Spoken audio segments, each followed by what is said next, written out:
Canada has been given just 5 more days to reduce its diplomatic staff in India.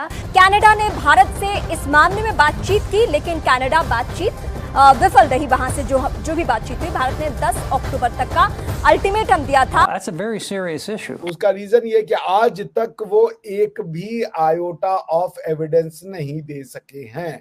Allegation तो हम कुछ भी लगा दे भाई, शूट एंड स्कूट वाली बात। Very important high-level Team Canada business trip to India on October the 9th, the day before.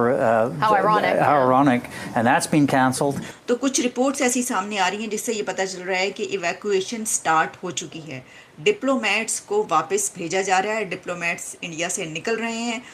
Indian Prime Minister Narendra Modi really upset. So they मतलब जिसे कह लीजिए कि he has been caught on wrong foot, और अब वो माफी मांगना चाहते हैं कि प्लीज इसको जो है खत्म करो प्राइवेट में। कल मैं गई हूँ वहाँ वाघा बॉर्डर पे, भारत की साइड पे सीट्स भरी हुई थी, बेतहाशा लोग थे, हमारी तरफ बहुत कम लोग थे।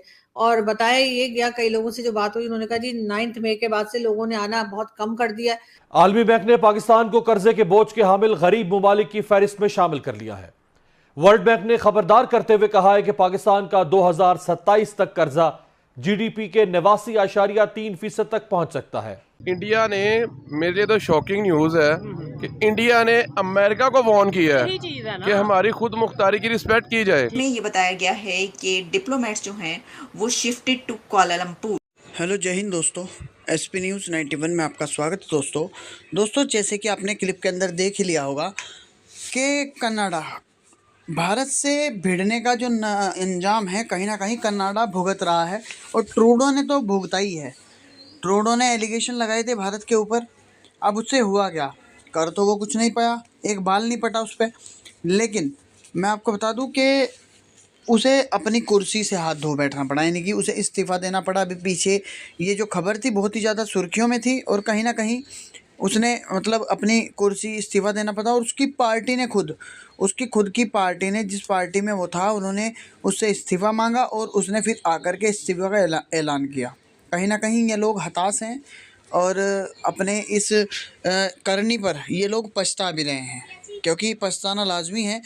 जो प्रधानमंत्री की कुर्सी छोड़ दी जिसने, सिर्फ किसके ऊपर कि उसने भारत के ऊपर एलिगेशन लगाए थे, इस वजह से।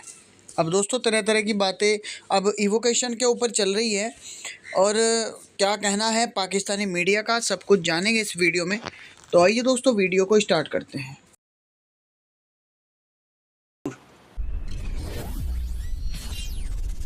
नमस्ते दोस्तों, जय हिंद। हिंदुस्तान स्पेशल में आपका स्वागत है। दोस्तों कनाडा ने भारत से अपने ज्यादातर डिप्लोमेट्स को सिंगापुर और मलेशिया भेज दिया है।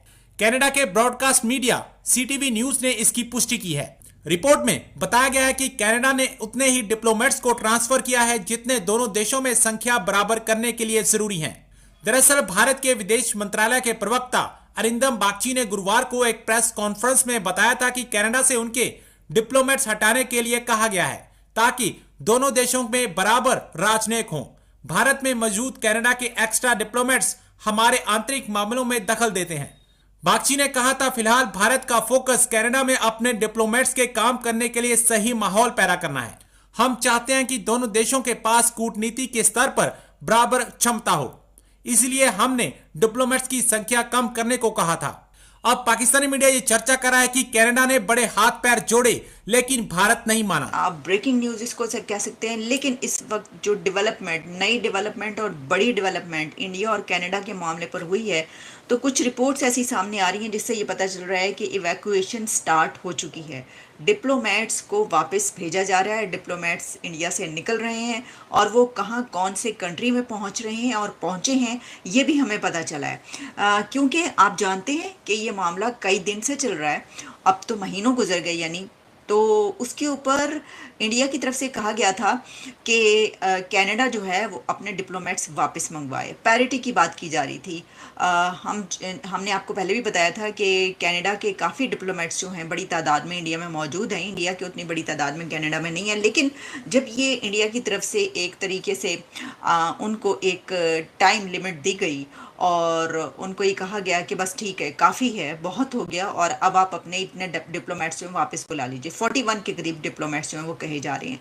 तो उसके बाद कनाडा की तरफ से ये सिचुएशन सामने आई कि कनाडा ने ये कहा कि हम तो कंस्ट्रक्टिवली और एग्रेसिवली हम यानी कि बहुत ही ज़्यादा इंडिया के साथ जो है ताल्लुकात चाहते हैं और हम चाहते हैं कि सीक्रेटली यानी ये कि डिप्लोमेटिकली जो है इसको डील किया जाए।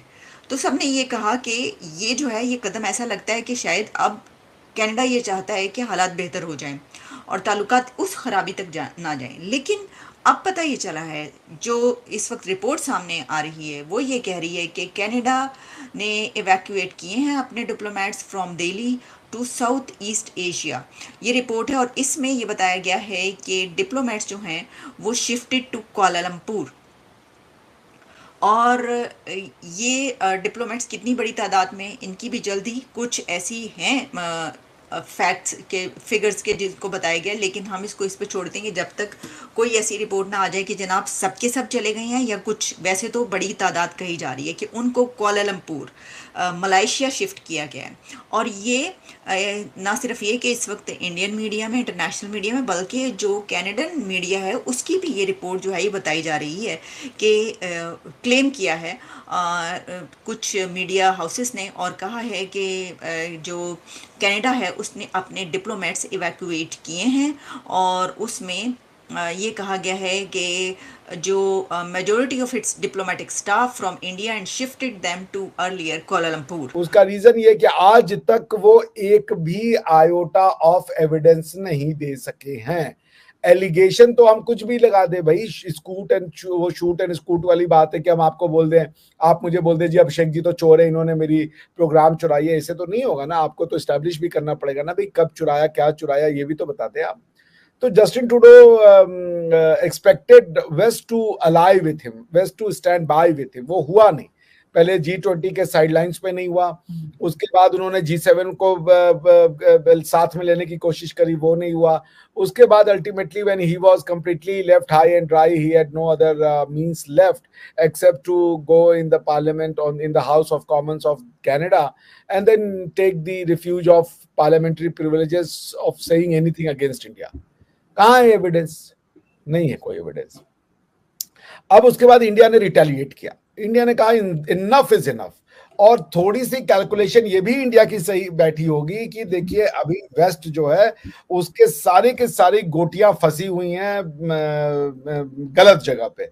यूक्रेन के विवाद में उन्होंने ये देख लिया कि उनका जो ये माइट था, वेस्टर्न सैंक्शन, फाइनेंशियल सिस्टम पे कंट्रोल, ये सब कुछ काम नहीं आया। 2 साल से यूक्रेन रशिया युद्ध अनवरत चल रहा है, रशिया की इकोनॉमी पे धेले भर का फर्क नहीं आया।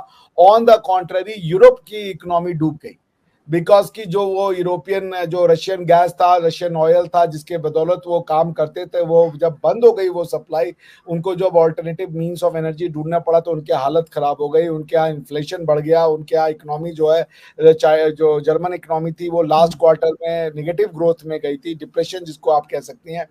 तो ये सब उन्होंने फेस किया।